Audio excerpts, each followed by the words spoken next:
तर का म्हणता मग पुट्टो, सकाळी चिकन घ्यायचं म्हणलं आणि चाललो आता सायकलनं अंकुश भाऊ सोबत देवाड्याले. आलो देवाड्याले चिकन शॉप मध्ये, इथून घेतली चिकन न निघलो गावाकडे वापस जासाठी. आलो गावात, ज्यांची सायकल होती त्यांनी सायकल वापस केली, चिकन घेऊन चाललो आता घराकडे. घरी येऊन आंघोळ केलो, तेव्हापर्यंत चिकन बी शिजली होती. मग बसलो जेवण करासाठी. न तळात तडपणे हाड फोडत होतो.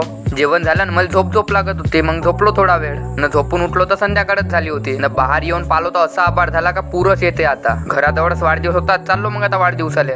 येता आलो तर आपली मैफिल येऊनच होती ना, हे श्लोक्याची गँग होय पा, हे येऊन होती. मग बर्थडेचा प्रोग्राम चालू झाला ना, मी म्हणत होतो हॅपी बर्थडे टू यू. वाढदिवसाचा प्रोग्राम तर झालाय, आम्ही बाहेर बसून वाटच पाहत होतो चिवडा केक कधी खायला भेटते म्हणून. वो कहते ना सबर का फल मीठा होता है. आम्ही चिवडानं केकच म्हणत होतो, पण जिलंबी बी होती. मग का सब जण गप्पर खात होते. झाला वाढदिवस ना खाणं घेणं, चाललो मग आता घराकडं. न पोट्टो, हा व्हिडिओ कालचा आहे. काल मोसम बी बहुत खराब होता आणि माझा नेट पण संपला होता, म्हणून आज अपलोड करता. आजचा बी मोसम तसाच आहे पोट्टो. भेटून मग पुढच्या ब्लॉग मध्ये.